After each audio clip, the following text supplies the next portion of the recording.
বাসার এক প্রান্তে দাঁড়িয়ে একজনের ঝগড়া দেখছি, আমি আর রাহাত দুজনে।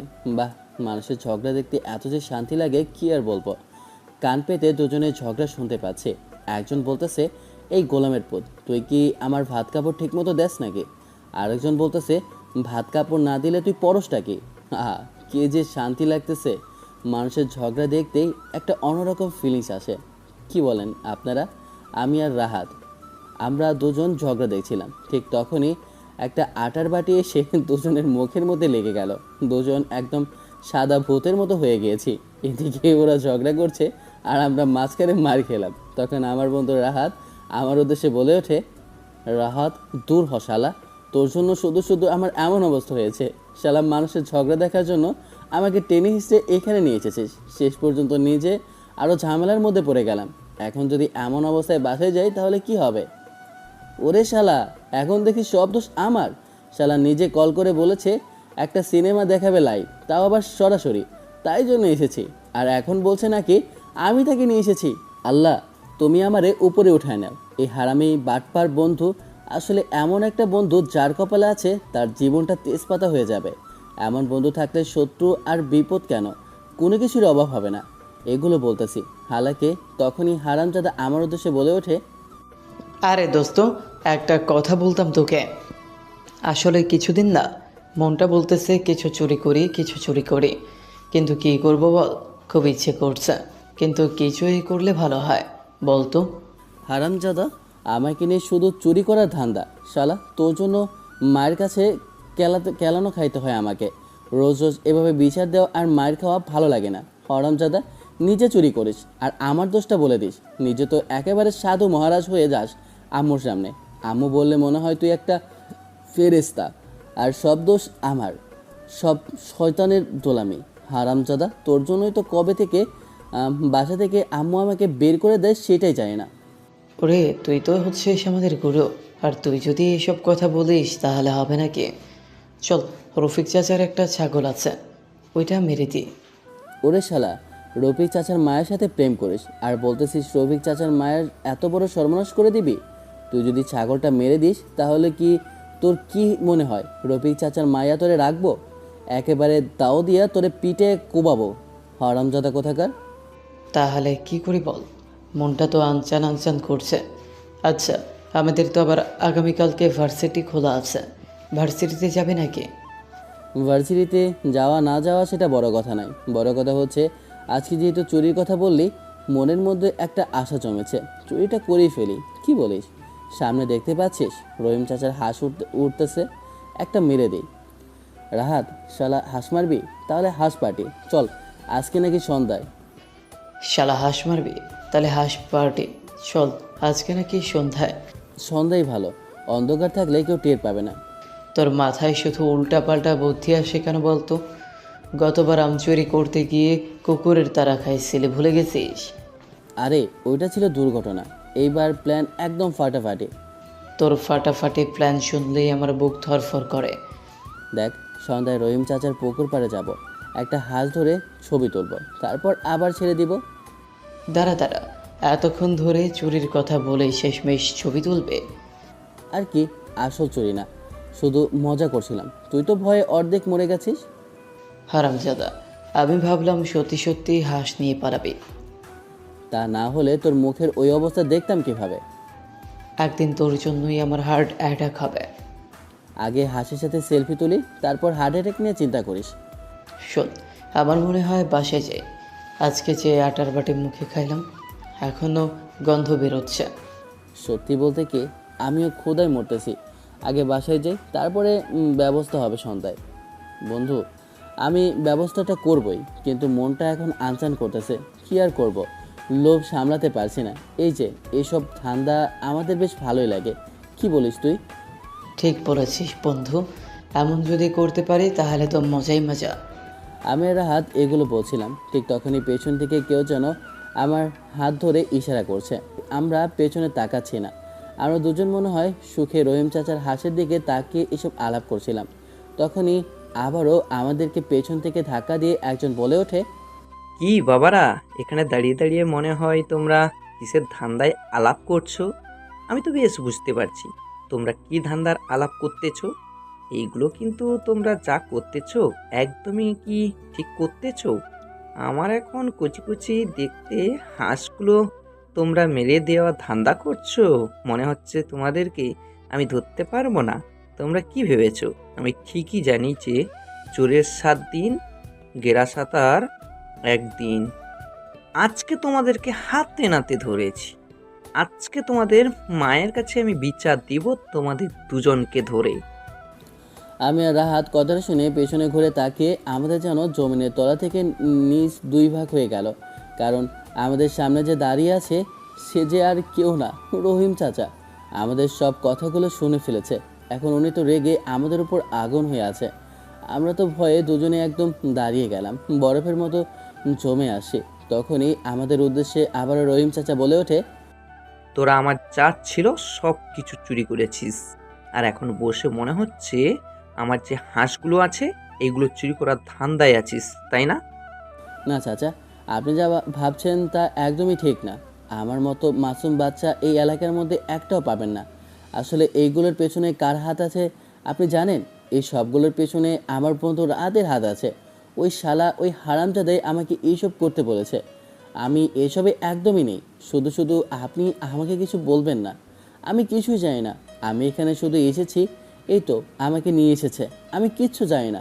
বিশ্বাস করেন, এসবের মূল নষ্টের গোড়া আমার এই বন্ধু রাহাত। এসব বলে আমি রহিম চাচাকে বোঝানোর চেষ্টা করছি, কিন্তু চাচা তো অন ফায়ার। এতটা রেগে আছে যে মনে হচ্ছে কখন যে আমার পেটের ভেতরে একটা ছুরি ঢুকে আমাকে ওখানেই মেরে ফেলে। আল্লাহ জানে। আর রাখবেই বা না কেন? চাচার এমন কোনো কিছু আছে যে আমরা চুরি করে খাইনি? আর ওনার কাছে তো আমরা মনে হয় একদম চোর। আর উনি আমাদেরকে ধরেছেন। আরে গ্রাম থেকে এগুলো করার অন্যরকম একটা মজাই আছে। আপনারা যারা আছেন তারা অবশ্যই বুঝতে পারবেন। ওরে বাবা, তুই আমাকে এমন বুঝ দিয়ে লাভ নেই রে বাবা। আমি এইগুলো ঠিক বুঝি। আমি জানি তুই কত নম্বর শয়তান আর কত নম্বর ফাজিল। তুই হচ্ছিস নষ্টের গোড়া। তুই তোদের ভার্সিটির লিডার। তুই আমাদের এই এলাকার মধ্যে শয়তানের বাপ।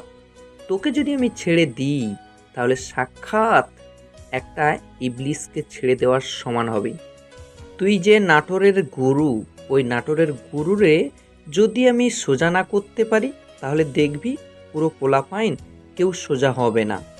অবস্থার অবনতি ভালো যাচ্ছে না, কী করা যায়? তখনই দেখলাম সামনে দিয়ে রহিম চাচার মেয়ে যাচ্ছে। তখনই রহিম চাচার মেয়েকে ডাক দিয়ে বলে উঠলাম, এই জরিনা, শোন তো, শুনে যা, একটা কথা আছে। তখনই রহিম চাচা আমাদের উদ্দেশ্যে বলে ওঠে, ওই, তুই আমার মেয়েকে এখন ডাকতেছিস কেন? কথা বলে পেছনে জরিনার দিকে তাকালাম। পাশে আমি দাঁড়িয়ে আছি ক্ষেতের একটা আইলের মাঝে। দুপাশেই পানি আর একটু কাদা আছে। অন্য পাশে তখনই ওই ফাজিল ছেলে দুটো আমাকে ধাক্কা দেয়। আমি একদম কাদায় গড়াগড়ি। ভাই চল এবার পালা। রহিম চাচাকে তো ধাক্কা দিয়ে কাঁধায় ফেলেছি। এখন যদি দাঁড়িয়ে থাকে তাহলে খবর আছে। আমি তো দিলাম দৌড়। পেছন থেকে আমার এমন দৌড় দেখে সামনে জরিনার দিকে তাকিয়ে ভয় আবির আমার উদ্দেশ্যে পড়ে ওঠে। ভাই, যা করেছিস ভেবেচিন্তে করেছিস তো? ধাক্কাটা যে দিয়েছিস, কাকে দিয়েছিস দেখেছিস? তোর শ্বশুর মশাইকে। আরে, নিজের শ্বশুরকে কেউ এভাবে ধাক্কা দিয়ে ফেলে দেয়? তোর মতো মানুষ হয় না রে। আহা জরিনা, তোমার জন্য খুব কষ্ট হচ্ছে। তোমার জামাইটা তোমার সাথে কত বড় একটা বেইমানি করেছে দেখেছো? তোমার নিজের বাপকে কাদার মধ্যে ফেলে দিয়ে নিজে পালিয়েছে, চিন্তা করেছো? এখানে প্যাঁচ লাগিয়ে আমি তো দিলাম দৌড়। এখন রহিম চাচা আমার পেছনে দৌড়াবে নাকি ওর পেছনে, নাকি আমার শেষের কথাটা শুনে উনি জরিনাকে জিজ্ঞেস করবে? খুবই টেনশন আর বিবেকহীন একটা অবস্থায় পড়ে গিয়েছে। আমাকে আর বাইকে আমার তো কাজ হচ্ছে ওনাকে একটা টেনশনের মধ্যে ফেলে দেওয়া। আমি তো দৌড়ে ওখান থেকে যেতে লাগলাম। আমার কথাগুলো অবশ্যই রাহাত শুনেছে। আমি দৌড়াচ্ছি আর যার পথে রাহাত আমারও তো সে অনেক গালি দিচ্ছে। শালা, তুই আমার বন্ধু না, তুই আমার শত্রু। শালা, তুই আমার নামে যা আছে সব কিছু বলেছিস। আজকে তোরে একবার হাতের কাছে পাই, এরপর তোর হাড্ডি গুড্ডি ভেঙে আমি টুকটুকি বাঁচাবো। শালা, তোর জন্য আমার মান সম্মান আর কিছু রইল না। সব মান সম্মান একবারেই। তুই শালা হারামি কুত্তা পিলা একটা। আমি তো মনের খুশিতে বাসায় যাচ্ছি, কী আর করার আছে, বাসার দিকে যাচ্ছি। এমনিতেই আমার মুখের ওপর তো আডা লেগে আছে। হাত মুখ ভালো করে পরিষ্কার করে আমি বাসায় প্রবেশ করব, আল্লাহ গো, বাসার মধ্যে দেখি কেউ আছে, কিন্তু বুঝতে পারছি না কে। একপাশে লোকে আমি দেখছিলাম বাসার ভেতরে। ভাবি দেখেন, আপনার ছেলের এমন অত্যাচারে আমার আর থাকা যাচ্ছে না। আমার কি, গ্রামের মধ্যে যত মানুষ আছে কারোর থাকা সম্ভব হচ্ছে না।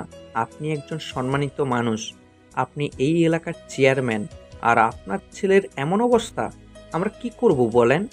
আপনার ছেলের এমন অত্যাচার আমরা আর মানতে পারছি না। আপনার ছেলেকে আপনি কি বিচার করবেন করেন।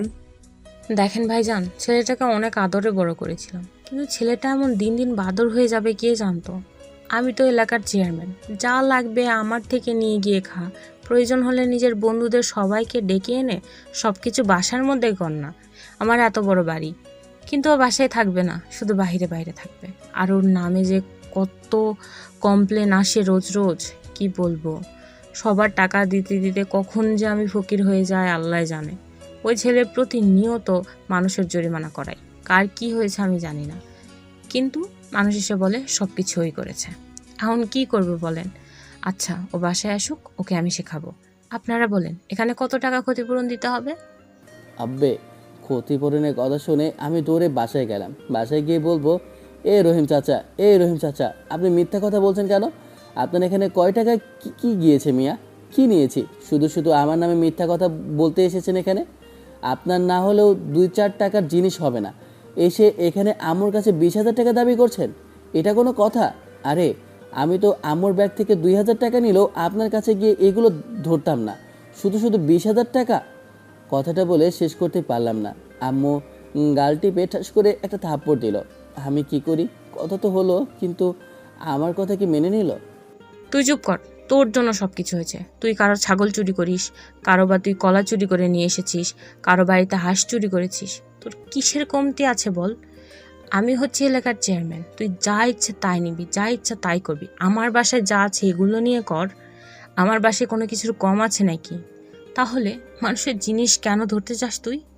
তোর এভাবে রোজ রোজ বিচার আমার আর ভাল লাগছে না। তোকে এখানে রাখাটাই উচিত বলে মনে হয় না। এই যা তো, আমার আলমারি থেকে টাকা নিয়ে আয়। এই যে চাচা, আপনি আপনার টাকাগুলো নিয়ে যান তো ভাই। আপনি আর কোনো কথা বলবেন না। আর ওকে যদি দ্বিতীয়বার ওখানে দেখেন, একেবারে বেঁধে পিটিয়ে লাশ করে আমার কাছে পাঠিয়ে দিবেন। আম্মু, তুমি এমন করছো কেন? কথাটা বলে আমি চলে যাব, তখনই আম্মু ডাক দিয়ে বলে ওঠে, কি, কোথায় যাচ্ছ? এখনো শেষ হয় নাই।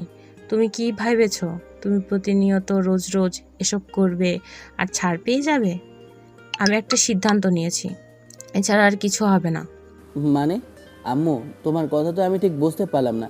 কি সিদ্ধান্ত নিয়ে ফেলেছো? বুঝতে পারছি না তো। আমি সিদ্ধান্ত নিয়েছি, তোকে আমি আর এখানে রাখবো না। তোকে আমি তোর চাচার বাসায় পাঠিয়ে দেব। ওখানে থেকে এমনিতে এখানে পড়াশোনা তো দূরের কথা, দেখেছি শুধু শুধু ফাজলামি বাজে পোলাপানের সাথে ঘুরে বেড়াচ্ছিস। আমার এখানে একটা মান সম্মান আছে, সেটা আমি তোর জন্য হারাতে চাই না। এখানে চেয়ারম্যান আমি, আর তোর জন্য এখন আমার মান সম্মান হারাতে হচ্ছে। কি বলছো আম্মু? আমি তোমাকে ছেড়ে কোথায় যাব? তুমি মনে হয় এটা মজা করে বলছো, তাই না? আগামীকালকে ভার্সিটিতে যাব, কথাটা বলে চলে যাব।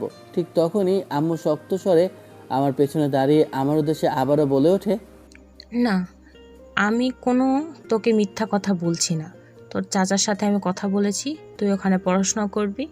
আর এমনিতে অনেক আগে আমি সিদ্ধান্ত নিয়েছি, তোর চাচার সাথে কথা বলেছি, তুই ওখানে থাকবি। ওনার অনেক বড় ব্যবসা আছে, ওখানে ব্যবসা দেখাশোনা করবি পড়াশোনাটা শেষ করে। আমি এই সিদ্ধান্ত অনেক আগেই নিয়ে ফেলেছি, তুই যখন ছোট ছিলি। তাই এসব নিয়ে কথা আমি আর বলতে চাচ্ছি না। তাই আমার এটাই শেষ কথা। এখানে আমি তোকে রাখতে পারবো না। আমি তোকে পাঠিয়ে দেব শহরে, তুই ওখানে থেকে পড়াশোনা করবি। এভাবে এখানে থেকে শুধু শুধু পড়াশোনা করবি না, আর মানুষের সাথে থেকে থেকে এগুলো করবি, আর আমার কাছে রোজ রোজ বিচার আসবে। আমি এগুলো সহ্য করতে পারবো না আর। আম্মু, এসব কি বলছো তুমি? আরে, তুমি যদি বলো আমি এসব একদম ছেড়ে দেব, কিন্তু আম্মু, আমি শহরে যেতে পারবো না। শহরে আমার একদম ভালো লাগে না। আমি কি করে শহরে থাকবো তোমাকে ছেড়ে বলো? আমার যে তোমাকে ছাড়া এক মুহূর্ত থাকতে ইচ্ছে করে না। আমার সামনে কোনো নাটক করা লাগবে না, ঠিক আছে? আমি তোকে ভালো করে চিনি, আর আমি জানি তুই কি জন্য যাবি না। নিজের বন্ধুদের ছেড়ে যাবি না, তাই তো?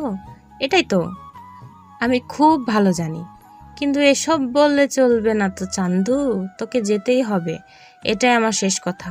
আর আমি চেয়ারম্যান, তুই ভালো করে জানিস, আমাকে চিনিস, না হলে তোর পায়ের নলি ভেঙে রেখে দেব। তুই বুঝতে পারছিস তো, তোকে যেতেই হবে, এটাই আমার শেষ সিদ্ধান্ত। চেয়ারম্যান সাহেব, আপনি কিন্তু আমার মা হতে পারেন, কিন্তু ডাকাত তো না। আমিও আপনার এলাকারই একজন সদস্য, আপনার এলাকারই লোক। আপনি আমার পায়ের নলি কেটে দেবেন, আমি কিন্তু এটার বিরুদ্ধে থানায় মামলা দেব। আর এটা নিয়ে বিচার চাইবো যে আপনি আমাকে আমার নিজের বাসা থেকে অন্য জায়গায় কিভাবে পাঠিয়ে দেন। চেয়ারম্যান সাহেব, আপনার চেয়ারম্যানগিরি কিভাবে থাকে আমি তখন দেখে নেব। এমনিতে অন্যায় করেছিস, তার উপর আবার দেখি মুখের উপর বড় বড় কথা ফুটেছে। দাঁড়া 1 মিনিট, আসছি আমি। আম্মু যেন ঝাড়ু নিয়ে তখনই মারার জন্য তেড়ে আসে। আমাকে আর পাইকে দৌড়ে ওপরের রুমে চলে গেলাম। রুমে গিয়ে শুয়ে পড়লাম। ফুল কচু, ভালো লাগে না। আম্মু একবার যা বলেছে তাই করতে হবে, তার মানে আমাকে শহরে যেতেই হবে। এতদিন ধরে এত ফাজলামি করেছি, আম্মু সহ্য করে এসেছে, এখন মনে হয় আর সহ্য করতে পারছে না। কিন্তু কি করব, ওই হারামজাদার জন্যই সব কিছু হয়েছে। রাহাত যদি ওই দিন ওগুলো না করতো তাহলে আজকে এমন ঝামেলার মধ্যে পড়তাম না। আর ওই রহিমের বাচ্চা একবার হাতের কাছে পেলে হালার ধুইরা একদম 12টা বাজার ছেড়ে দেব। শালার জন্য সব কিছু হয়েছে, হালা একটা নষ্টের গোড়া। এসব ভাবছিলাম আর বলছিলাম, এখন আর কি করার আছে আমার, শহরে যেতেই হবে, আম্মু যা বলেছে তাই হবে। এসব ভাবতে ভাবতে আমি ঘুমিয়ে পড়ি। আবির রুমে এসে দেখি ছেলেটা ঘুমিয়ে আছে, এখনও জামাটাও ঠিক করে রাখেনি। জামাটা ঠিক করে গায়ের উপর কম্বলটা দিয়ে আমি নিজের রুমে গেলাম। এরপর খাবারটা বেড়ে ওর রুমে রেখে দিয়ে আসলাম। আর ওর বাবার ছবির সামনে দাঁড়িয়ে চোখ দিয়ে পানি পড়ছে। আজকে যদি ওর বাবা বেঁচে থাকতো তাহলে এত কষ্ট আমাকে করতে হতো হতো না। এই জায়গায় আমাকে আসতে কত যে কষ্ট করতে হয়েছে। ওর বাবা আমাকে এত কষ্ট করে এই জায়গায় পৌঁছে দিয়েছে, কিন্তু শেষমেশ ওর বাবা এখন আর এই পৃথিবীতে নেই। এসব ভাবতেই আমার কষ্ট হয়। ওর বাবা আমাকে কত ভালোবাসতো। দুজনের মহব্বত আর ভালোবাসার একমাত্র চিহ্ন হচ্ছে আমাদের ছেলেটাই। আজকে যদি ওর বাবা বেঁচে থাকতো তাহলে কত খুশি হতো। এসব ভাবতে ভাবতে চোখ দিয়ে পানি পড়ছে। বিকেলের দিকে ঘুম থেকে উঠে ফ্রেশ হয়ে খাওয়া দাওয়া করে নিলাম। এরপর গোসলটা করে রেডি হয়ে নিলাম। হয়তো বা সন্ধ্যার দিকে আমাকে বের হতে হবে ঢাকার উদ্দেশ্যে, শহরে যেতে হবে। আম্মু যেহেতু বলেছে ওখান থেকে পড়াশোনা করতে হবে। চাচাকে ছোটোবেলায় দেখেছি, এরপর শুধু একটা মেয়ের কথাই শুনেছি, আমার আমার চেয়ে বড়, আমার চাচাতো বোন নীলা। চাচা অনেক বড় লোক, তাই তেমন একটা আশা হয় না। শহরের নামি দামিদের মধ্যেই একজন, কিন্তু কখনো এমন করে দেখিনি তাদের পরিবারকে। চাচাই মাঝে মধ্যে আমাকে দেখার জন্য আসতো, কিন্তু তার মেয়ে কখনো আসতো না। শুধু একবার ছোটোবেলায় দেখেছি, এখন আর মনে নেই, তবে একটু রাগই দেখেছিলাম। একবার মাথায় একটা বাড়ি দিয়েছিল, কথাটা মনে পড়তেই হেসে দিলাম।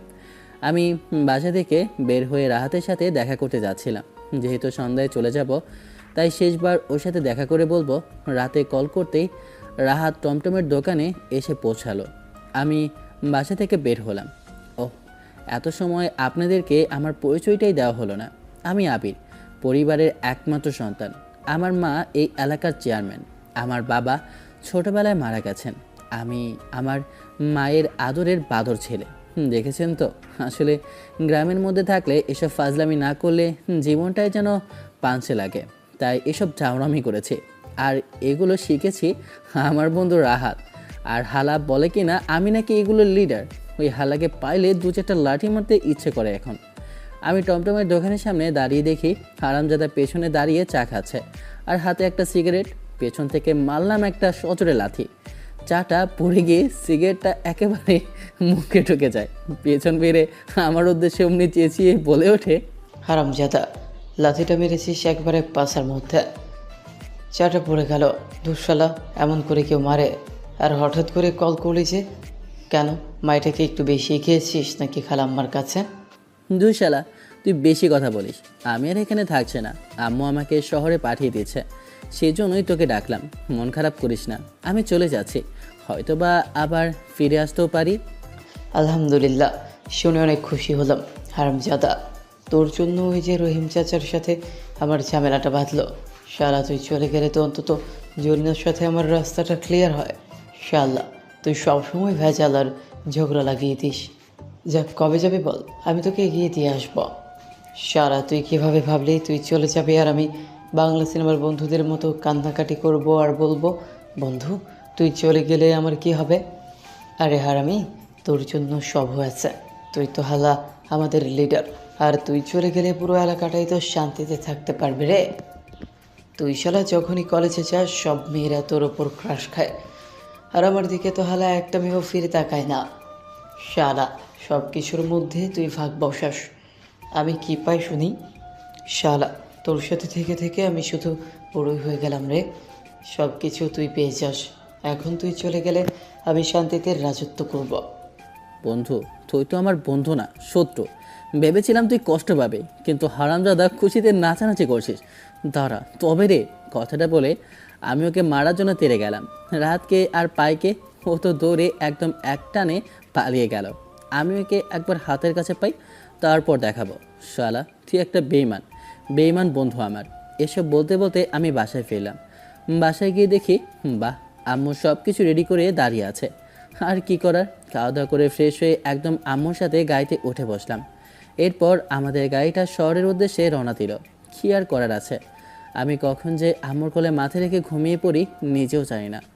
আম্মু ছোটোবেলার মতো আলতো করে আমার চুলে হাত বুলিয়ে দিচ্ছে, আর আমি আরামে ঘুমিয়ে আছি। কখন যে গাড়িটা শহরে এসে পৌঁছায় বুঝতেও পারিনি। ঘুম ভাঙতেই দেখলাম একটা ইহা বড় বাড়ির সামনে আমাদের গাড়িটা এসে থামলো। আমি আম্মুর পেছনে পেছনে গাড়ি থেকে নামলাম। তখন আম্মু আমার দিকে ফিরে বলে ওঠে, কিরে, তুই গাড়িতে কি করিস? ভেতরে আয়। বাইরে দেখে কি ভয় পাচ্ছিস? ভয় পাওয়ার কিছু নেই, এটা তোর চাচার বাড়ি। তোর চাচা তো অনেক বড় লোক, আর এখান থেকেই তুই মানুষ হবি।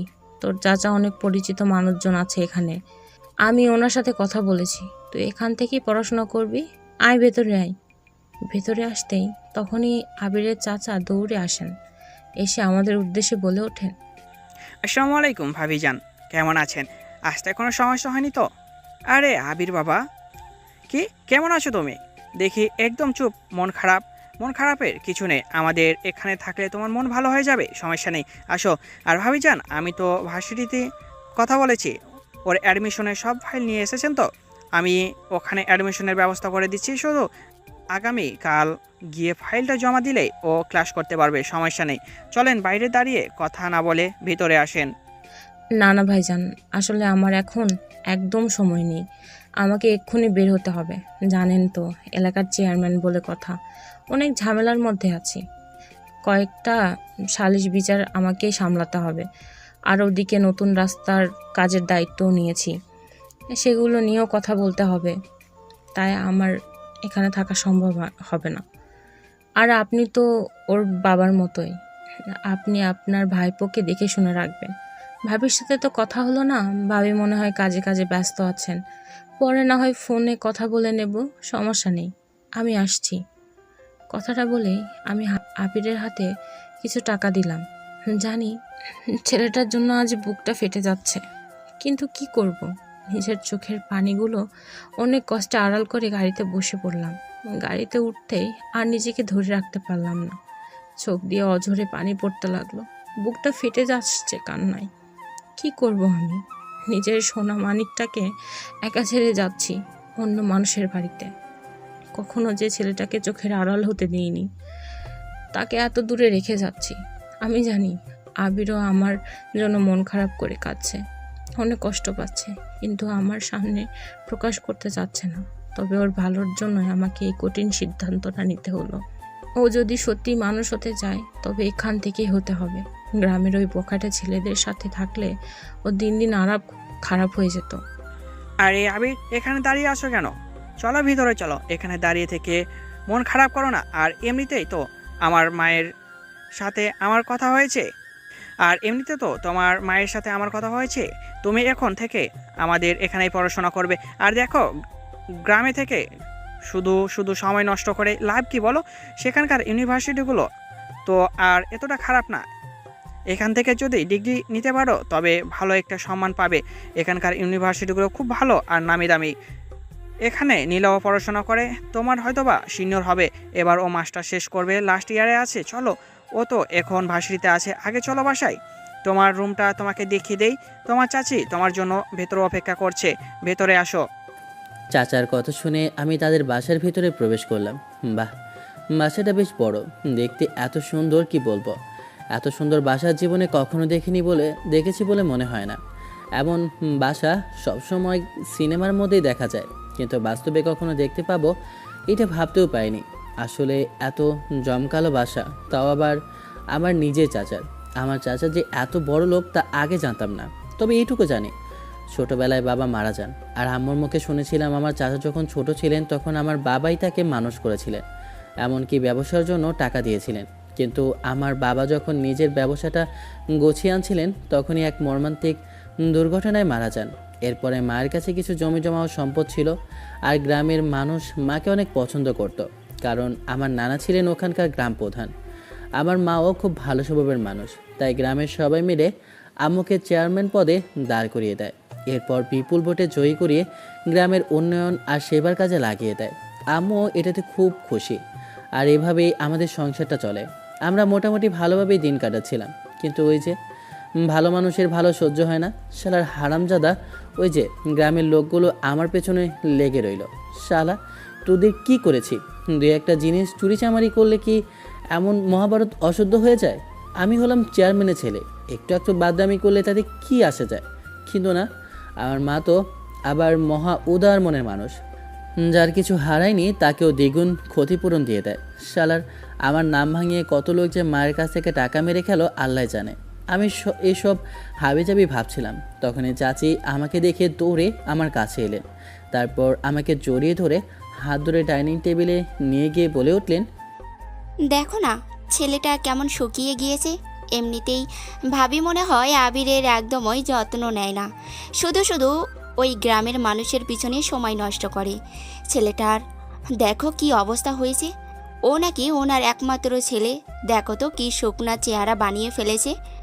অনেক আগে বলেছিলাম যে আবিরকে আমাদের বাসায় পাঠিয়ে দিতে, কিন্তু কে শোনে কার কথা, সে ওখানেই রেখে দিয়েছে। শুধু শুধু ছেলেটার মুখটা কেমন শুকিয়ে গেছে দেখো। আর আবির, তুমি কি সাইফাস কিছু খাও না? আসো বাবা, টেবিলে আসো, আমি তোমার পছন্দের সবগুলো খাবার রান্না করে রেখেছি।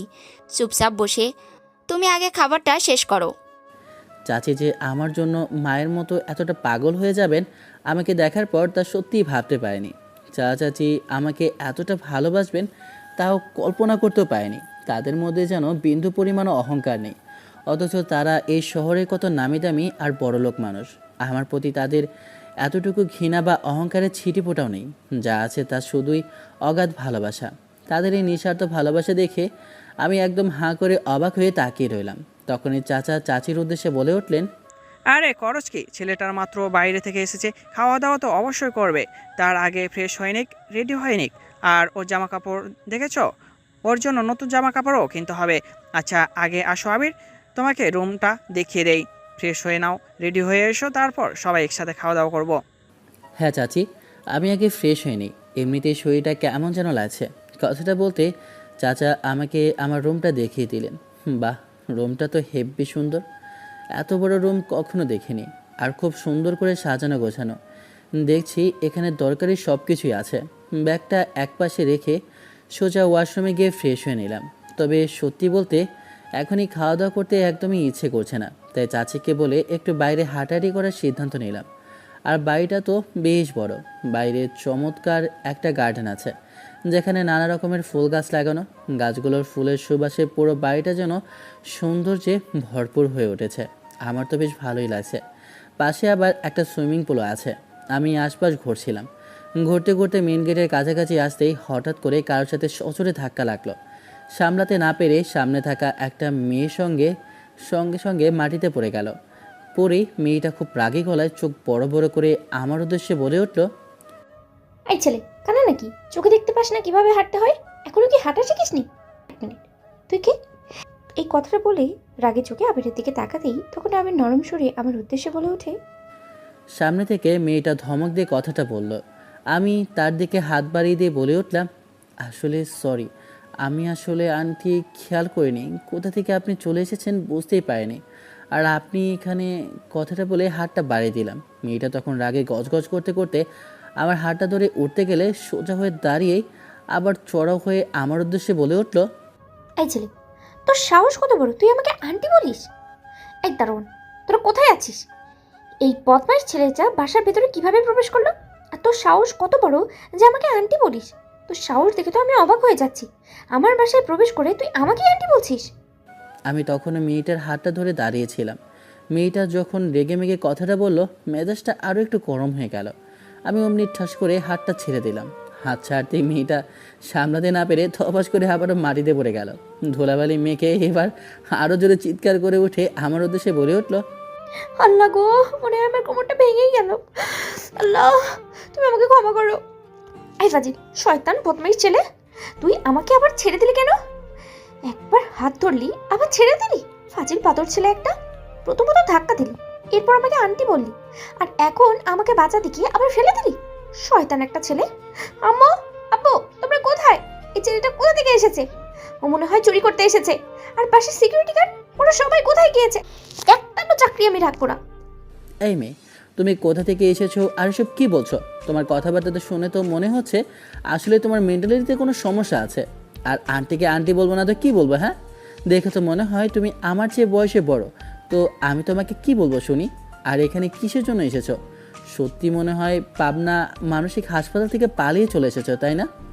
আমার কথাটা শুনে মেয়েটা আর নিজের মাথা ঠিক রাখতে পারলো না, ঠাস করে আমার গালে একটা চড় বসিয়ে দিল। এরপর রাগে গজগজ করতে করতে আমার শার্টের কলারটা শক্ত করে চেপে ধরলো। ধরে টানতে টানতে আমাকে বাসার মেন দরজার দিকে নিয়ে যেতে লাগলো। আমাদের এমন মারমুখী আর তুলকালাম অবস্থা দেখে চাচা চাচি দুজনেই হন্তদন্ত হয়ে ঘর থেকে বের হয়ে এলেন। ওনাদের দেখেই মেয়েটা অমনি হাত ছেড়ে দিয়ে চাচা চাচির উদ্দেশ্যে চিৎকার করে বলে উঠল, আম্মু, আব্বু, এই গ্রাম্য চেহারার ছেলেটা এখানে কোথা থেকে এসেছে? ও সাহস কি করে হলো আমাদের বাসায় প্রবেশ করার? ওকে দেখে কিন্তু আমার পুরো চোর বলে মনে হচ্ছে। বাসার সিকিউরিটি গার্ডরা কি করছিল? ওকে দেখতে পাইনি? ও কি করে ভিতরে বাগানে ঢুকলো? আর তোমরা কোথায় ছিলে? এই ছেলেটা না জেনে বুঝে ভিতরে এসেছে, আর এসেই আমাকে সজোরে একটা ধাক্কা দিয়েছে। আমার আর বুঝতে বাকি রইল না যে সামনে দাঁড়িয়ে থাকা মেয়েটা আসলে কে। চাচাজির উদ্দেশ্যে যখন ও আম্মু আর আব্বু বলে ডেকে উঠল, তখনই পুরো ব্যাপারটা পানির মতো পরিষ্কার হয়ে গেল। এ আর কেউ নাই, আমার চাচাতো বোন নীলা। আমার চেয়ে বয়সে 4 বছরের বড়, সম্পর্কে সিনিয়র আপু। অথচ আমি ওকে কিনা আন্টি বলে বসে আছি। আগেই শুনেছিলাম নীলা আপু নাকি প্রচণ্ড রাগী স্বভাবের একটা মেয়ে। আর আজ প্রথম দিনই আমি নিজের হাতে ওকে খেপিয়ে লাল করে ফেলেছি। মনে মনে বললাম, আল্লাহ তুমি আজকে আমাকে এই বিপদের হাত থেকে রক্ষা করো। নীলা আপু তখন আমার শার্টের কলারটা শক্ত করে চেপে ধরে বাঘিনীর মতো ফুঁসছিল। আমাদের এই অবস্থা দেখে চাচা দৌড়ে এলেন। তিনি শক্ত হাতে নীলার হাত থেকে আমার শার্টের কলারটা ছাড়িয়ে নিলেন। এরপর নীলার দিকে তাকিয়ে প্রচণ্ড কঠোর আর গম্ভীর গলায় চাচা বলে উঠলেন, তুই ওর শার্টের কলারটা এভাবে চেপে ধরে আসিস কেন? ছাড় ওকে। তুই ওকে চিনতে পারছিস না? ও কেন চুরি করতে যাবে? আর কেন বা তোকে চোর ডাকাত মনে হলো শুনি? ও হচ্ছে আবির, তোর ছোট চাচাতো ভাই। তুই কি আবিরের কথা একেবারেই ভুলে গেলি নাকি? আমরা যে তোকে বারবার বলেছিলাম গ্রাম থেকে আবির আসছে, পড়ার জন্য আমাদের সাথে থাকবে, এটাই তো সেই আবির। আর তুই ছেলেটা আসা মাত্রই চোখের পলক না ফেলতেই ওর সাথে এমন তুলকালাম ঝগড়া লাগিয়ে দিলি। আব্বুর মুখে নামটা শুনে আমি আবিরের দিকে ভালো করে তাকালাম। ও, তাহলে এই হচ্ছে সেই আবির। মনে মনে ভাবলাম, আচ্ছা এবার বুঝতে পারলাম। আর আমি কিনা না চিনেই ওর সাথে এমন ঘটনা কাণ্ড করে বসলাম। একটু খুঁটিয়ে দেখে মনে হলো, সেটা দেখতে শুনতে কিন্তু খারাপ না, সব দিক দিয়েই মাশাআল্লাহ ঠিকঠাকই আছে। তবে এতদিন গ্রামে ছিল তো, তাই হয়তো আচার ব্যবহার কিছুটা হাটে মাঠে টাইপের রয়ে গেছে। কিছুদিন আমার নিয়ন্ত্রণে রাখলে একদম সোজা হয়ে যাবে, ঠিকঠাক করে নেওয়া যাবে। কিন্তু এসব ভাবনার মাঝেই হঠাৎই যখন মনে পড়লো ও একটু আগে আমাকে আন্টি বলেছে, অমনি আমার পিত্তি চলে গেল। আমি আমার রক্তচক্ষু নিয়ে ওর দিকে তাকিয়ে গর্জে উঠলাম, আই, তুই আমাকে আন্টি বললি কেন শুনি? আব্বু এবার কিছু একটা বলতে যাচ্ছিল, কিন্তু আমি হাত তুলে আব্বুকে থামিয়ে দিলাম। এরপর আব্বু আম্মুর দিকে তাকিয়ে বললাম, আব্বু, আম্মু, তোমরা ভেতরে যাও তো। আমি একে চিনতে পেরেছি, এখন ওর সাথে আমার আসল বোঝাপড়া হবে। তোমরা নিজেদের রুমে যাও। কথাটা বলে আমি আবার আবিরের শার্টের কলারটা কষে ধরে সোজা ওপরের ছাদের দিকে টানতে টানতে নিয়ে যেতে লাগলাম। পেছন থেকে আব্বু আর আম্মু আমাদের এই দৃশ্য দেখে মিটিমিটি হাসছে, কিন্তু আমার সেদিকে কোনো খেয়াল নেই। আমি ওকে কলার ধরে টেনে ছাদে নিয়ে যাচ্ছি, আর তখনই আবির ভয় আর বিস্ময় মাখা কণ্ঠে আমার উদ্দেশ্যে বলে ওঠে, নীলা আপু যখন শার্টের কলারটা চেপে ধরে টানাটানি করে আমাকে সোজা ছাদে নিয়ে এলো। আমার তো ভয়ে বুক টিপ টিপ করছিল।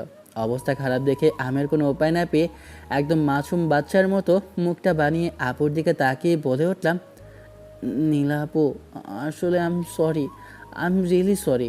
আমি তো তোমাকে শুধু একটু রাগানোর জন্য আন্টি বলেছিলাম। আসলে তুমি দেখতে তো অনেক সুন্দরী, কিন্তু আমি একটু দুষ্টুমি করে তোমাকে রাগাতে চেয়েছিলাম, আর কিছু না, প্লিজ সরি।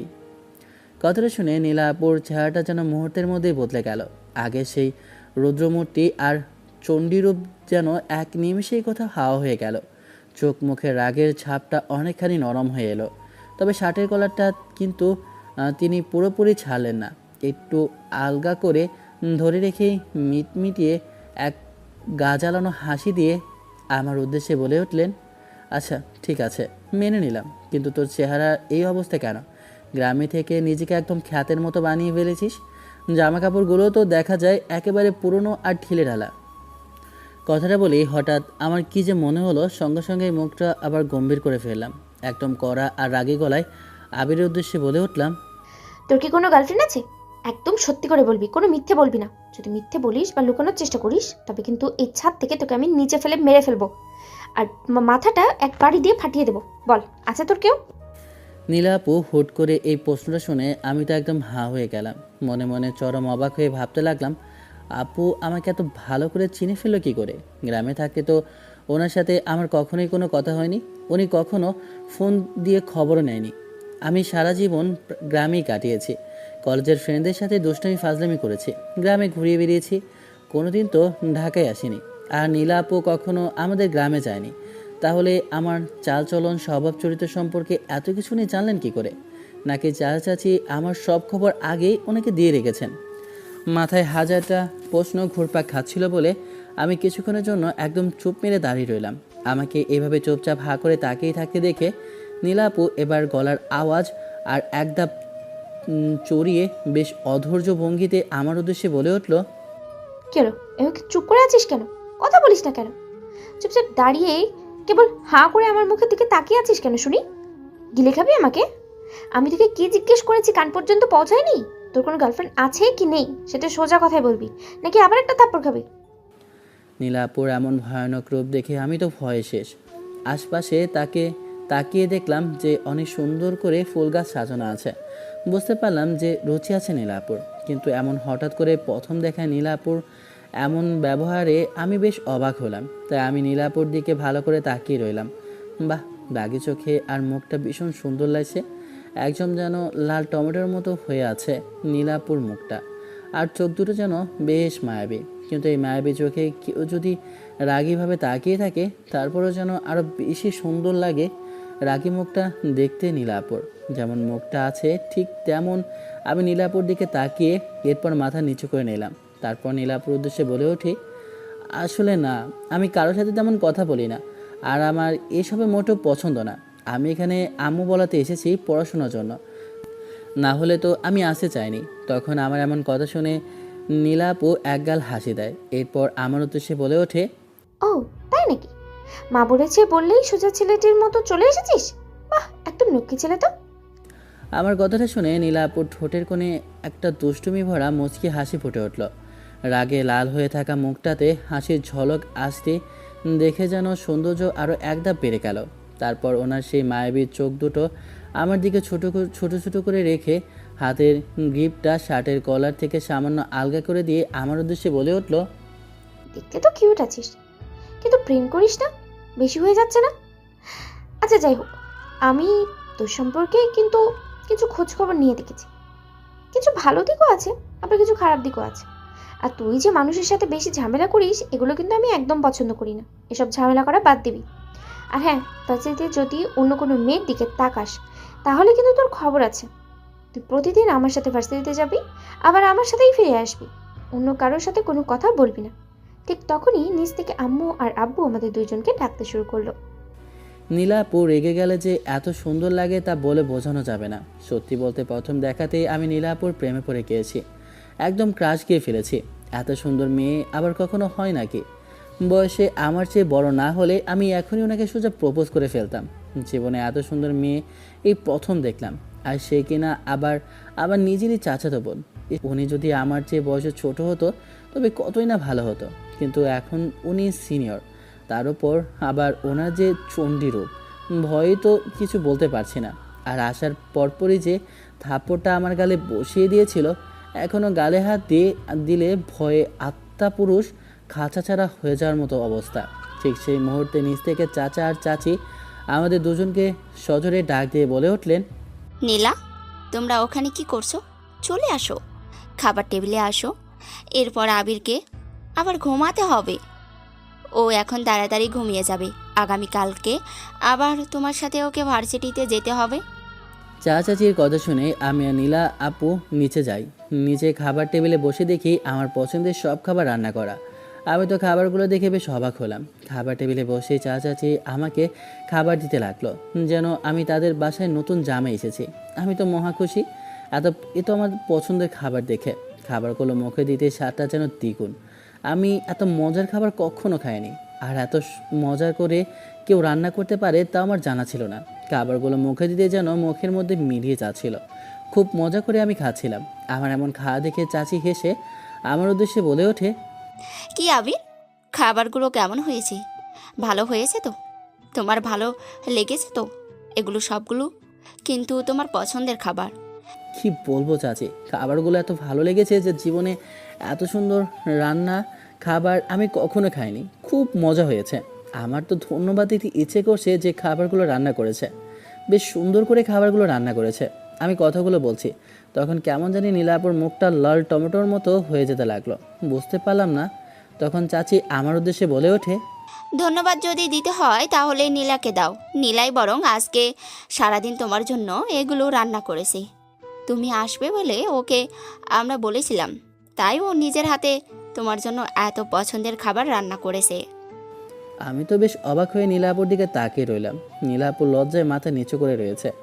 আমি আসবো নীলাপু জানে, আর আমার জন্য এত সুন্দর করে নিজ হাতে রান্না করেছে, তাও আবার এত বড় লোক একটা মেয়ে। কিন্তু কেন বুঝতে পারলাম না। তবে রান্নাগুলো খুব মন দিয়ে করেছে, বেশ ভালোই বুঝতে পারলাম। কিন্তু কারোর জন্য কি আর এত সুন্দর করে কেউ রান্না করবে? আমি তার জন্য এমন কি স্পেশাল যার জন্য আমার জন্য ও এত সুন্দর করে রান্না করেছে? যাই হোক, এইসব কিছু মাথায় না ঢুকিয়ে খেতে লাগলাম। তখনই চাচা আমাদের দুজনের উদ্দেশ্যে বলে ওঠে, আবির, তোমাকে অ্যাডমিশন করানোর ব্যবস্থা করে ফেলেছি। আর নীলা, তুমি আবিরকে সব সময় সাথে করে নিয়ে যাবে আর নিয়ে আসবে। আর ওর জামা কাপড়ের কী অবস্থা দেখেছো? ওকে শপিংয়ে নিয়ে যাবে। আর হ্যাঁ, আর যেন কোনো সমস্যা না হয়, আমি প্রিন্সিপালের সাথে কথা বলেছি। আর আগামীকালকে একটা মিটিং আছে, ওখানে আমার যেতে হবে। চাচা কথাটা বলে ওখান থেকে নিজের রুমে চলে যায় খাওয়া দাওয়া শেষ করে। এরপর আমি খাচ্ছি, আশেপাশে নীলা আপু, পাশে দাঁড়িয়ে আছে চাচি। তখন নীলা আপু কেমন জানি না আমার পায়ে খোঁচা মারলো। আমি একটু কাশি দিয়ে উঠলাম। এরপর চাচি বলে ওঠে, কিছু হয়েছে নাকি? আমি মাথা নাড়িয়ে না বললাম। নীলা আপুর এমন ইশারা বুঝলাম না। আমি দেখলাম মিটমিট করে হাসছে নীলা আপু। বুঝতে পারছি না নীলা আপু এমন করছে কেন। আমি খাওয়া দাওয়া শেষ করে নিজের রুমে ঘুমাতে যাব, তখনই নীলা আপু আমার রুমে এসে বলে ওঠে, আবির, একটু এদিকে আস না, খুব ভয় লাগছে। নীলা আপু কেমন জানি না ভয় আছে। আমি নীলা আপুর কাছে গেলাম। তখন উনি বলল ওনার রুমে জানি কোনো কিছু আছে। তাই আমি নীলা আপুর রুমে গেলাম। তখন দেখলাম সামনে একটা তেলাপোকা। তেলাপোকাটা তখনই নীলা আপুর সামনে দিয়ে যেতে নীলা আপু ঠাস করে আমাকে শক্ত করে জড়িয়ে ধরে। আমার যেন পুরো শরীরটা বিদ্যুতের মতো চমকে ওঠে। নীলা আপুর এমন জড়িয়ে ধরা দেখে আমি তো বেশ অবাক হয়ে নীলা আপুর দিকে তাকালাম। এরপর তেলাপোকাটা ওখান থেকে চলে যায়। নীলা আপু আমাকে ছেড়ে দেয়। এরপর লজ্জায় আমাকে ধাক্কা দিয়ে রুম থেকে বের করে দিয়ে দরজাটা লাগিয়ে দেয়। কিছুই বুঝলাম না। আসলে মেয়ে মানুষের কিছু বোঝা যে অনেক বেদনাদায়ক, এগুলো বোঝাচ্ছে না বোঝাই ভালো। এসব ভাবতে ভাবতে রুমে এসে ঘুমাতে যাব, তখনই ফোনটা বেজে ওঠে। দেখি আমার বন্ধু রাহাত কল করেছে। ফোনটা রিসিভ করতেই রাহাত আমার উদ্দেশ্যে বলে ওঠে, কিরে বন্ধু, সুন্দরী চাচাতো বোনের ভালোবাসা পাচ্ছিস তো? তুই তো পাবি, তোদের তো এখন সময়। আমরা তো কোথা থেকে আসা গরিব একজন মানুষ। বল, আমাদের কপালে তোর মতো এমন ভালোবাসা জুটবে নাকি? শহরের সিনিয়র চাচা তোমাদের ভালোবাসায় মনে হয় আমাদেরকে ভুলেই গিয়েছিস। তো শালা, বিষয়টা এমন না। এরপর ওকে সব কিছু খুলে বললাম। কিছুক্ষণ কথা বলে আমি ঘুমিয়ে পড়লাম, কারণ কাল সকালে আবার নীলাপুর সাথে ভার্সিটিতে যেতে হবে। সকালবেলা আমি আবিরের রুমে প্রবেশ করে দেখি আবির বাচ্চাদের মতো ঘুমিয়ে আছে। আমি একপাশে বসে ওর দিকে এক দৃষ্টিতে তাকিয়ে আছি। আমি মনে মনেই বলছি, আবির তুমি এত কিউট কেন? হ্যাঁ, তোমাকে দেখলে এত ভালো লাগে কেন? আব্বু আম্মু যদি না বলতো হয়তো বা কখনো আমি তোমার প্রতি এতটা আগ্রহ দেখাতামও না। কিন্তু কি বলবো বলো, তোমার প্রতি আগ্রহ দেখাতে গিয়েছে আমি তোমার প্রেমে পড়ে গিয়েছি। তোমাকে ভালোবেসে ফেলেছি নিজের মন থেকে। তোমাকে ছাড়া অন্য কোনো পুরুষকে এই মনটা আর দিতে পারবো না। তোমাকে জিতিয়ে ফেলেছি। তুমি যে আমার মনের পুরুষ, আমার মনের মানুষ। আর আমি কারোর কথা ভাবতে পারি না, তুমি বোঝো না? নাকটা ধরেই টেনে ধরলাম, এরপর কপালে একটা চুমু খেলাম। আমি বসে আছি ওর দিকে তাকিয়ে এক দৃষ্টিতে। সকালবেলা কারো নরম হাতে স্পর্শে ঘুমটা ভেঙে যায়। চোখ খুলে নিজেকে নিজের রুমে আবিষ্কার করলাম। সামনে তখনই নীলাপুকে দেখলাম। সেজেগুজে দাঁড়িয়ে আছে আর আমাকে ডাকাডাকি করছে। ঘুম থেকে চোখ ডলতে ডলতে তাকিয়ে আমি তো ক্রাশ খেলাম। নীলাপুকে তো যেন একদম পরীর মতো লাগছে। কিছুক্ষণ তাকিয়ে থাকলাম, এরপর ধমক দিয়ে আমার উদ্দেশ্যে নীলাপু বলে উঠল, কি হয়েছে? এভাবে তাকিয়ে রয়েছে কেন? এভাবে তাকিয়ে না থেকে রেডি হও তাড়াতাড়ি। এমনিতে অনেক বেলা হয়ে গেছে, সে কখন থেকে তোমাকে ডাকছি। নীলাপুর কথা শুনে আমি লাফ দিয়ে বিছানা থেকে উঠে পড়লাম। এরপর ওয়াশরুমে গিয়ে ফ্রেশ হয়ে নিচে আসলাম। একসাথে খাওয়া দাওয়া করে আমি আর নীলাপু দুজনে একসাথে ভার্সিটি যাওয়ার উদ্দেশ্যে রওনা দিলাম। তখন চাচা বলল গাড়িটা নিয়ে যেতে, কিন্তু নীলাপু বলল রিক্সায় করে যাবে। বুঝলাম না কী জন্য। আমরা মেইন রোডে দাঁড়িয়ে আছি, তখন একটা রিক্সা এসে আমাদের সামনে দাঁড়ালো। নীলাপু ভার্সিটিতে যাওয়ার জন্য রিক্সাটা ঠিক করলো। আমি রিক্সার এক প্রান্তে বসে আছি, অন্য প্রান্তে নীলাপু। এমন অবস্থা দেখে নীলাপু রাগী গলায় আমার উদ্দেশ্যে বলে ওঠে, কি সমস্যা তোমার? রিক্সার উপরে বসে আছো কেন? হ্যাঁ, পড়ে যাবে না? এভাবে ওখানে কেউ এক পাশে বসে থাকে নাকি? আর কাছে আসো। না মানে আমি ওখানেই ঠিক আছি, পড়বো না, আমার লজ্জা লাগছে বেশ। লজ্জা মানে? কিসের লজ্জা? কথাটা বলে আমি আর আবিরের হাতটা টান দিতেই আবির একদম আমার পাশাপাশি চলে আসে। এরপর ওর হাতটা একদম আমার কাঁধে রাখি। তারপর আমি সোজা ওর পেটে হাত দিয়ে ধরে রইলাম। নীলাপুর এমন ব্যবহারের জন্য মোটেও প্রস্তুত ছিলাম না। নীলাপু এভাবে আমাকে শান্ত করে লেপ্টে বসবে নিজেও ভাবতে পারিনি। কেমন যেন অন্যরকম ফিলিংস হচ্ছে নিজের ভেতরে। জানি না এই ফিলিংসের মানেটা কি, কিন্তু বেশ ভালোই লাগছে। আর যখন নীলাপুর দিকে তাকিয়ে আমি রিক্সার মধ্যে তাকাচ্ছি, নীলাপু বারবার তার অবাধ্য চুলগুলো ঠিক করছিল, আর আমি শুধু বারবার নীলাপুর মুখের দিকে তাকিয়ে আছে। ফর্সা মুখে হালকা মেকআপে কি সুন্দর লাগছে বলে বোঝাতে পারবো না। একদম হেব্বি সুন্দরী একটা মেয়ে, যে কোনো ছেলে দেখলে ক্রাশ খাবে। পুরো রাস্তা নীলাপুর দিকে তাকিয়েই রয়েছিলাম, আর নীলাপুর শুধু সামনের দিকে তাকিয়ে রয়েছে। ফাজিল ছেলেটা আমার দিকে এইভাবে তাকিয়ে আছে, লজ্জা লাগে না ওর? এভাবে কেউ কারোর দিকে তাকিয়ে থাকে না। মনে মনে এসব ভাবছি আর ওইদিকে বারবার আর চোখে তাকাচ্ছি, অথচ ও কোনো তোয়াক্কা না করেই শুধু আমার দিকেই হাঁ করে তাকিয়ে আছে। সত্যি একটা ফাজিল দুষ্ট ছেলে। এদিকে কখন যে রিক্সাটা একটা বড় ভার্সিটির সামনে দাঁড়ায় বুঝতেই পারিনি। আমি রিক্সা থেকে নেমে পড়ি, তখন নীলাপু আমার সাথে নেমে পড়ে। আমি রিক্সা ভাড়াটা দিতে যাব, তখন নীলাপু আমাকে ধমক দিয়ে বলে ওঠে, এই, তুমি রিক্সা ভাড়া দিচ্ছ কেন? বড় হয়ে গেছিস তাই না? আমি আছি না? আমি থাকতে তুই রিক্সা ভাড়া দিবি কেন? আর হ্যাঁ, আমি থাকা সত্ত্বেও যদি কোনো দিন এমন টাকা বের করতে চাস তাহলে কিন্তু থাপড়িয়ে একদম এখানে অজ্ঞান করে ফেলবো। কি, এই বলে দিলাম। নীলাপুর কথা শুনে চুপ করে রইলাম, আর কিছু বললাম না। তখন নীলাপু তার ব্যাগ থেকে 500 টাকার একটা নোট বের করে রিক্সাওয়ালা ড্রাইভারকে দিল। তখন রিক্সাওয়ালা চাচা বলল তার কাছে ভাঙটি নেই। কথাটা শুনে নীলাপু বলে উঠল, টাকা ফেরত দেওয়া লাগবে না, এটা আপনার বকশিশ। কথাটা বলে হাসি মুখে নীলাপু আমাকে সাথে করে আমার ক্যাম্পাসে ঘুরিয়ে দেখায়। এরপর আমার উদ্দেশ্যে বলে ওঠে, আবির, তুমি কোনো মেয়ের সাথে কথা বলবে না। আর সামনেই তোমার ক্লাস, কিছুক্ষণ পর ক্লাস শুরু হবে। আমি ও পাশে যাচ্ছি, ওই পাশের ক্যাম্পাসটা আমাদের। যখন ক্লাস শেষ হবে আমি তোমার জন্য তোমার ক্লাসের সামনে অপেক্ষা করব। তুমি ক্লাস শেষ হওয়ার পর আমার সাথে একসাথে বাড়িতে যাবে। আর হ্যাঁ, কোনো মেয়ের সাথে যেন কথা না বলো। আর কেউ কিছু বললে আমাকে বলবে। এমন কেউ নেই যে তোমাকে কিছু বলতে পারবে। আমি সবাইকে বলে দিয়েছি তোমার কথা। কোনো সিনিয়র ছেলে তোমার সামনে এসে তোমাকে কিছু বলতে পারবে না। আর কিছু বললে তুমি আমাকে বলবে, ঠিক আছে? সব স্যার ম্যাডামদেরকে আমি তোমার বিষয়ে জানিয়ে দিয়েছি। আর প্রিন্সিপাল হচ্ছেন আমার আব্বুর বন্ধু, তাই ওসব নিয়ে চিন্তা করবে না। আর তুমি হয়তো বা জানো এই ভার্সিটিটা তোমার চাচা মানে আমার আব্বুর, তাই তুমি কোনো ভয় পাবে না, ঠিক আছে?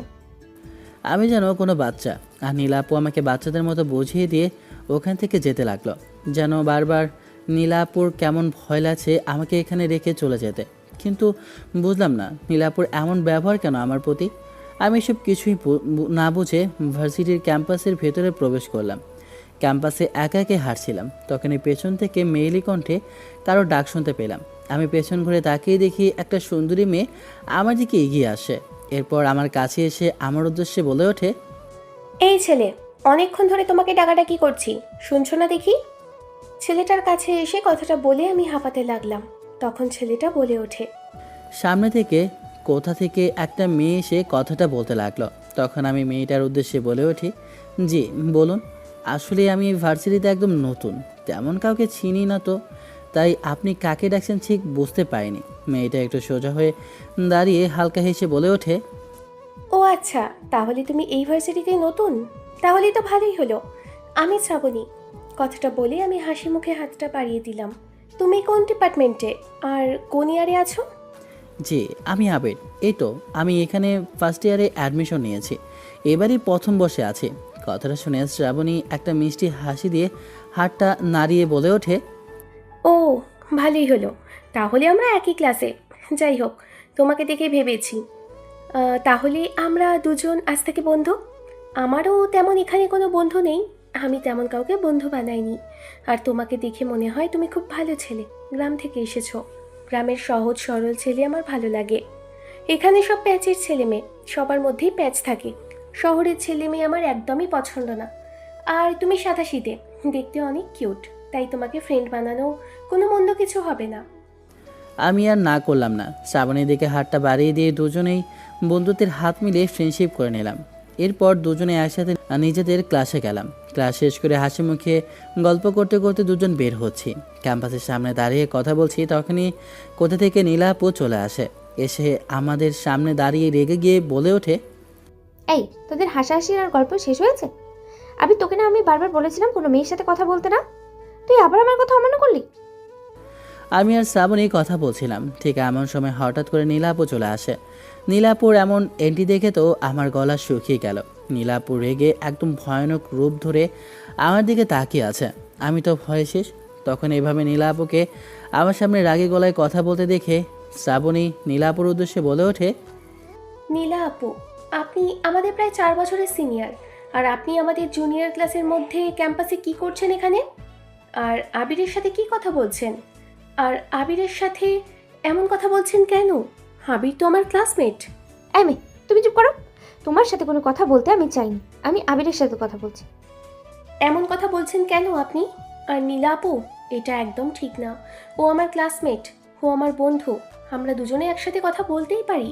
আর আপনি ওর অনেক সিনিয়র, ওর আপনি যাই হন না কেন এভাবে আমাদের মধ্যে আপনি ইন্টারফেয়ার করতে পারেন না। তাই আমি আপনাকে কথাটা বলছি, আমার আর ওর মধ্যে যেমন সম্পর্কই থাকুক না কেন, আপনি মাঝখানে এসে কথা বলার কোনো অধিকার রাখেন না। আমি তো এমনি ভয় শেষ, তার উপর মেয়েটা আর যা বলছে মনে হয় জীবনটা আজকে শেষ হয়ে যাবে। মনে মনে বলছি, বন্ডে থাম, তোকে বন্ধু বানিয়ে জীবনের সবচেয়ে বড় ভুল করেছি আমি। এমনিতেই রাগে একটা মেয়ে, তার উপর রেগে তোর সাথে কথা বলছে, আর তুই এখন যা বলছিস আমাকে আজ বাঁচিয়ে রাখবি তো? এসব ভেবে আমি আল্লাহর কাছে শুধু শেষ ক্ষমাটা যাচ্ছি, আল্লাহ যেন আমাকে মাফ করে দেন। তখন নীলা আপু রাগে দিশিতে কেমন যেন তাকিয়ে রইল আমার দিকে। এরপর টস করে একটা থাপ্পড় বসিয়ে দেয় শ্রাবণীর গালে। শ্রাবণী তো একদম হাঁ করে তাকিয়ে রইল। তখন নীলা আপু আমাকে শক্ত করে ধরে আমার আর শ্রাবণীর দিকে তাকিয়ে বলে ওঠে, ও আমার বয়ফ্রেন্ড, আর ওর সাথে আমার সব কিছুই। আমি কি বলবো না বলবো সেটা তোকে বলতে হবে? তোকে বলতে আমি বাধ্য নই। ওর সাথে আমার সব কিছুই আছে, আর আমি ওর কাছে আসবো না তো কি তুই আসবি? ওর সাথে অন্য একটা মেয়ে থাকলে আমার খারাপ লাগবে না তো কি তোর খারাপ লাগবে? তোকে নেক্সট টাইম বলে দিচ্ছি, তুই আবিরের দিকে চোখ তুলে আর তাকাবি না। আবির শুধু আমার। কথাটা বলে আমি আবিরকে টেনে নিয়ে যখনই নীলাপুর ওখান থেকে বের হতে যাব, ঠিক তখনই শ্রাবণী বলে ওঠে, ও আপনার থেকে 4 বছরের জুনিয়র, এসব কি করে আপনি বলতে পারেন? ওর সাথে আপনার মানায় নাকি? আর প্রথম ও এখানে এসেছে, আর আপনি বলছেন ও আপনার বয়ফ্রেন্ড। এসব কী ধরনের কথা বলছেন আপনি? আমি তো নীলা আপুর কথা শুনে একদম নিজের কানকেও বিশ্বাস করতে পারছি না। আমি একদম পাথরের মতো দাঁড়িয়ে রইলাম। শ্রাবণীর কথা শুনে শক্ত হয়ে গেলাম। আমাকে এভাবে দাঁড়িয়ে থাকতে দেখে নীলা আপু বলে ওঠে, ও, তাহলে তুই ওই মেয়েটার জন্য এখানে দাঁড়িয়ে থাকবি? ঠিক আছে, দাঁড়িয়ে থাক। কথাটা বলি ওখান থেকে রাগ করে সোজা হন করে ভার্সিটি থেকে বের হয়ে গেলাম। আমিও সোজা বাসায় চলে গেলাম। আমি তো কিছুই বুঝলাম না, কিছু বললামও না। আমি শুধু কথাটা শুনে থ হয়ে দাঁড়িয়ে গেলাম। কিন্তু রেগে মেগে নীলা আপু ওখান থেকে চুপচাপ বাসায় চলে গেল। শ্রাবণী তো অবাক হয়ে এইসব কাণ্ড দেখছে। আমি শ্রাবণীর উদ্দেশ্যে বলে উঠলাম, দেখো শ্রাবণী, এসবের জন্য একদম সরি। আর উনি আমার চাচাতো বোন, সিনিয়র আপু, তাই তোমার এসব বলা একদমই উচিত হয়নি। আর সত্যি বলতে আমি নীলাপুকে ভালোবাসি। নীলাপু এই কথা কেন বলছে জানি না। নীলাপু আমার চেয়ে হয়তো সিনিয়র, কিন্তু প্রথম দেখায় তাকে আমি ভালোবেসে ফেলেছিলাম। আমি এখানে নতুন এসেছি, এটা আমার প্রথম ক্লাস ছিল। আর আমি চাই না তুমি এইসব নিয়ে বাড়াবাড়ি করো। আর তুমি আমার শুধুমাত্র বন্ধু। আমি জানতাম না বিষয়টা এত দূর গড়িয়ে যাবে, আর নীলা আপু এতটা রেগে যাবে। আমি নীলা আপুকে ভালো করেই চিনি। আজ পর্যন্ত কখনো কোনো ছেলেকে পাত্তা দেয়নি। নীলা আপু তো আমাদের পুরো ভার্সিটির ক্রাশ। পুরো ভার্সিটি জুড়ে সবাই ওনাকে পছন্দ করে। প্রতিদিন ওনার কাছে কত প্রপোজাল আসে, তার কোনো হিসেব নেই। ছেলেরা লাইন ধরে ওনার দিকে তাকিয়ে থাকে। কিন্তু আজকে হঠাৎ করে তোমার সাথে ওনাকে এভাবে দেখে আমি বেশ জেলাস ফিল করেছিলাম। এখন বুঝতে পারছি যে আসলেই তুমি স্পেশাল, কিন্তু তুমি শুধুই নীলা আপুর জন্য স্পেশাল। এই বিষয়টা বুঝতে পেরে আমার নিজেরও এখন হিংসে হচ্ছে। সত্যি, তুমি এখন নীলা আপুর রাগটা ভাঙাও। নীলা আপু হয়তোবা আমার কথায় কষ্ট পেয়েছেন। আমি শ্রাবণীর কথা শুনে নীলা আপুর রাগ ভাঙানোর জন্য ওনার পেছনে পেছনে যেতে লাগলাম। নীলা আপু তো অনেক আগেই বাসায় চলে গিয়েছে, তাই আমিও বাসায় ফিরে গেলাম। বাসায় গিয়ে দেখি সবাই চুপচাপ বসে আছে, পুরো পরিবেশ থমথমে। রুমে এসে দেখি নীলা আপু নেই। উনি রুমের দরজা বন্ধ করে কান্নাকাটি শুরু করেছেন। আমাকে ভেতরে প্রবেশ করতে দেখে চাচা চাচি দুজনেই তড়িঘড়ি করে আমার কাছে এগিয়ে এলেন। এরপর আমাকে উদ্দেশ্য করে চাচা বলে উঠলেন, আবির, নীলার সাথে কি কিছু হয়েছে নাকি তোমার? আর ভার্সিটিতে কেউ কিছু বলছে তোমায়? তাহলে এমন রেগে কেন চলে এলো নীলা? কিছুই তো বুঝলাম না। বাসায় এসে সব কিছু ভাঙচুর করে একাকার অবস্থা। ও তো না রেগে গেলে কখনো এমনটা করে না। এত পরিমাণ রেগে আছে যে বাসায় সব কিছু ভেঙে নিজের রুমের দরজা বন্ধ করে বসে আছে। কিছুই বুঝতে পারছি না কি হয়েছে। আসার পর থেকে কিছু খাওয়া দাওয়া করছে না, কারোর সাথে কোনো কথাও বলছে না, একদম চুপচাপ হয়ে আছে। কই, তেমন কিছু তো হয়নি। আমি নীলাপুর রুমের সামনে গেলাম, কিন্তু গিয়ে দৃশ্যটা দেখে বেশ অবাক হলাম। রুমের ভেতরে ফ্লোরে ভাঙাচোরা সব জিনিসপত্র ছড়িয়ে ছিটিয়ে পড়ে আছে। অনেক দামি দামি জিনিস নিচে আছাড় মেরে ভেঙে ফেলে রেখেছে। নীলাপু সামান্য একটা বিষয় নিয়ে এতটাই রেগে গেল কেন, কিছুই তো মাথায় ঢুকছে না। এত সাধারণ একটা ব্যাপার নিয়ে এতটা তুলকালাম করার কারণটা অন্তত আমি খুঁজে পাচ্ছি না। কিন্তু ঠিক কেন এমনটা হলো এখনও বুঝতে পারছি না। আমি নীলাপুকে অনেক ডাকাডাকি করলাম, কিন্তু ও আমার কোনো কথাই শুনো না। আমার কিছু না বলে অগত্যা খাবার টেবিলে এসে বসলাম। চাচি আমাকে খাবার দিলে আমি চুপচাপ খেয়ে নিজের রুমে চলে আসলাম। সত্যি কিছু বুঝতে পারছি না কী থেকে কী হয়ে গেল। রুমে এসে আবারও একবার ডেকেছিলাম, কিন্তু ওপাশ থেকে কোনো সারা শব্দ নেই। ধুর, তাতে আমার কি? আমি তো এখানে কিছুই করিনি, তাহলে অযথাই রাগ করার কোনো যুক্তি আছে? এসব ভাবতে ভাবতেই বিকেলে একটু ঘুমানোর চেষ্টা করলাম।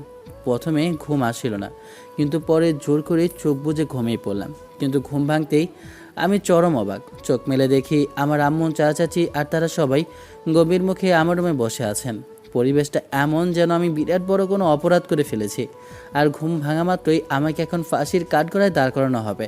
আমি ঘাবড়ে গিয়ে ঘুম থেকে উঠতে যাব, ঠিক তখনই আম্মু আমার একদম কাছে এসে,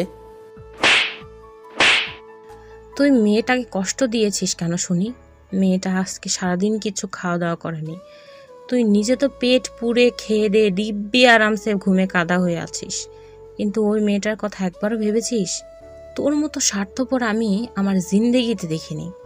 একটা মানুষ তোর জন্য এত কিছু করার পরেও তুই কি করে এত স্বার্থপর হয়ে যেতে পারলি আমার মাথায় আসে না। আজকে তোর জন্য মেয়েটার এই অবস্থা, চুপচাপ বসে আছে, কারোর সাথে কথা বলছে না, কিছু খাচ্ছে না। এসবের দায়ভার কে নেবে শুনি? আরে ভাবি, থামুন তো। শুধু শুধু ওর দোষ কেন দিচ্ছেন? আমরা তো বুঝতে পারছি যে কেন, কি জন্য নীলা এমন করেছে। তাহলে শুধু শুধু আবিরের ওপর রাগ ঝাড়ছেন কেন? ছেলেটার গায়ে এভাবে হাত তোলার কি দরকার ছিল? আমি তো কিছুই বুঝতে পারছি না। হঠাৎ আম্মু এসে গালের মধ্যে ঠাস করে একটা থাপ্পড় বসিয়ে দেওয়ার পর এসব কথা বলতে লাগলো। সবাই আমার রুমে এসে এসবের এভাবে কী নিয়ে কথা বলছে আমার তো মাথায় কিছুই ঢুকছিল না। তবে তাদের কথা শুনে এবার নিশ্চিত হলাম যে নীলা আপু চরম রেগে আছে আর রাগ করে খাওয়া দাওয়া একদম বন্ধ করে দিয়েছে। আর তারা ধরে নিয়েছে এসবের পেছনে একমাত্র দায়ী আমি। কিন্তু তারা কি জেনেছে বা কি বুঝেছে কিছুই আমার বোধগম্য হচ্ছিল না।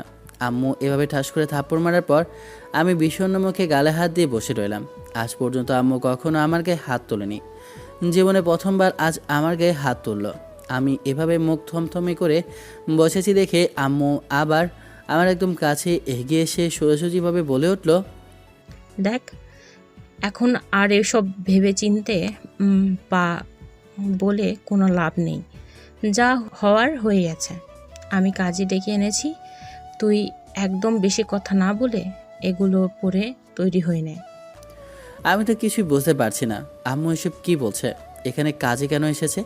আবার আমাকে এসব শেরওয়ানি পাজামা পরার জন্য কেন বলছে? কিছুই মাথায় ঢুকছে না। আমি কিছু বলতে গেলেই আম্মু ধমক দিয়ে একদম চুপ করে দিল। তারপর সোজা আদেশ করলো এগুলো জলদি পরে নিতে। বাধ্য হয়ে আম্মুর ভয়ে আমি জামা কাপড়গুলো পরে নিলাম। আম্মু আর চরম রেগে আছে। আম্মুর এমন তাণ্ডব রূপ দেখে চাচাচি পর্যন্ত ভয়ে টু শব্দটাও করছে না, চুপচাপ দাঁড়িয়ে আছে।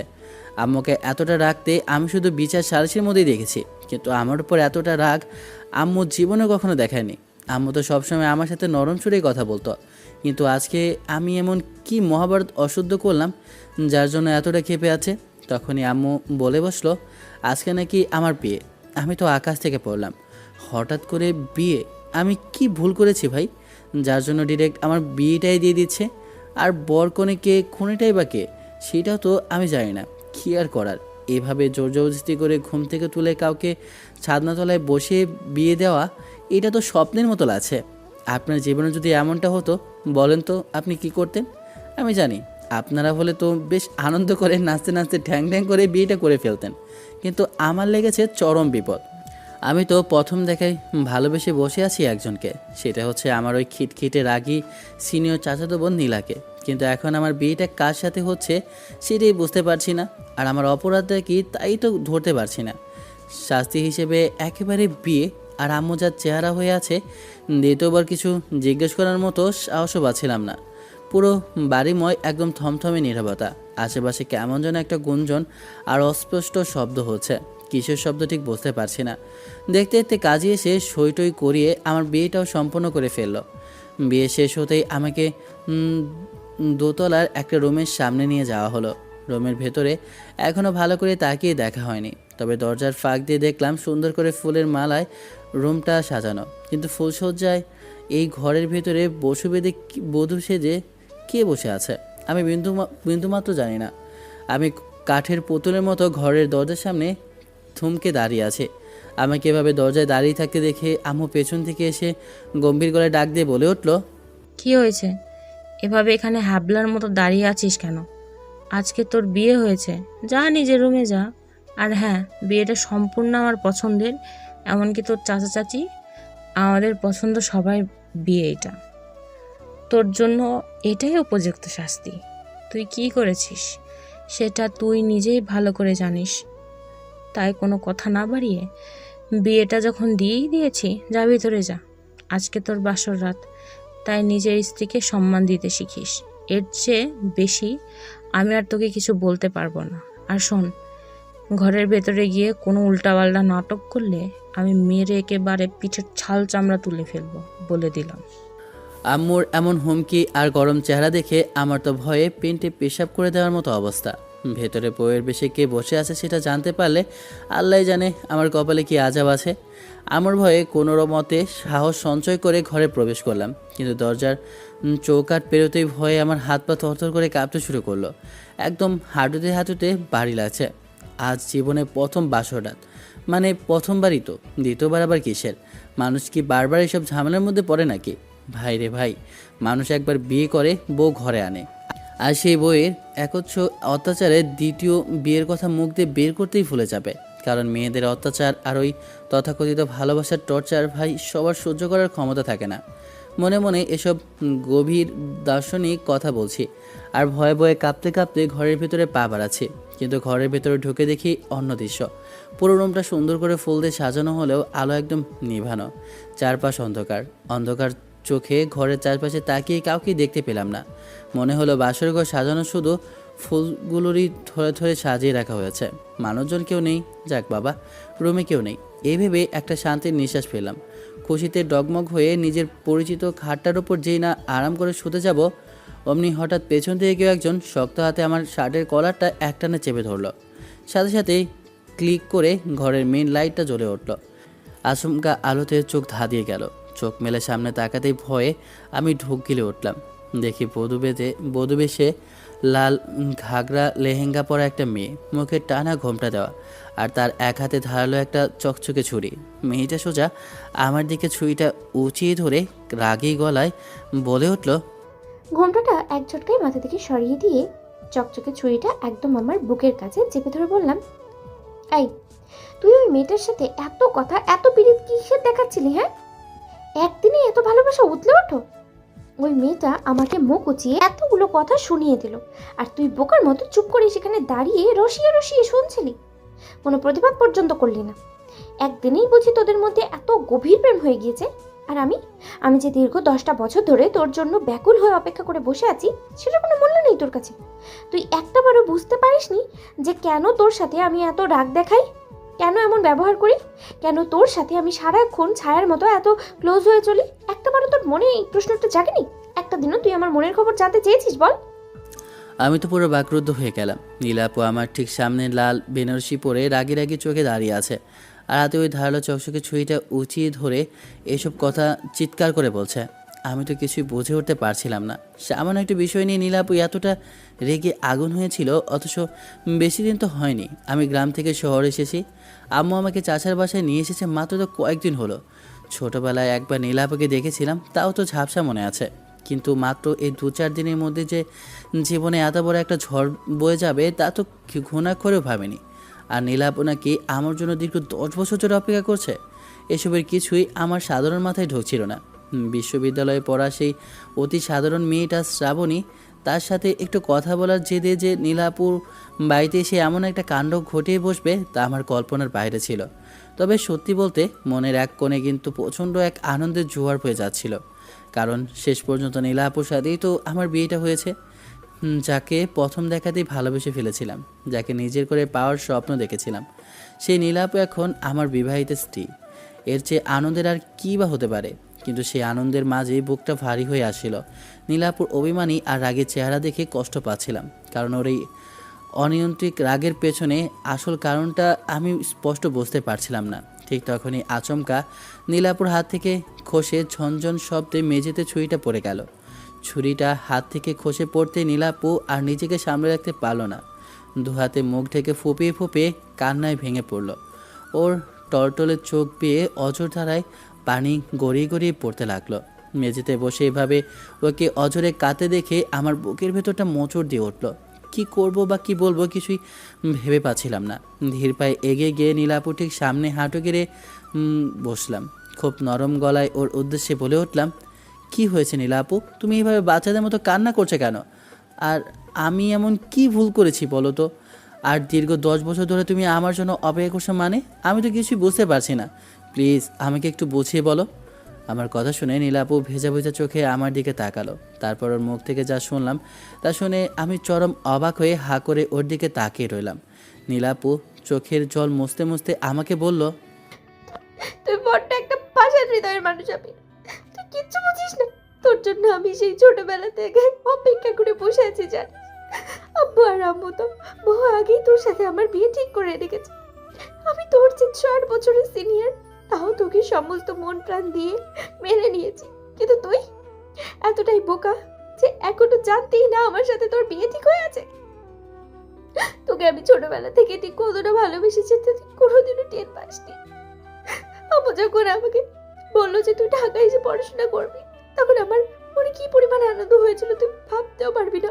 মনের ভেতরে কত শত স্বপ্ন সাজিয়ে রেখেছি, শুধু মনে মনে বলতাম তুই তো অবুঝ আর চঞ্চল কেন।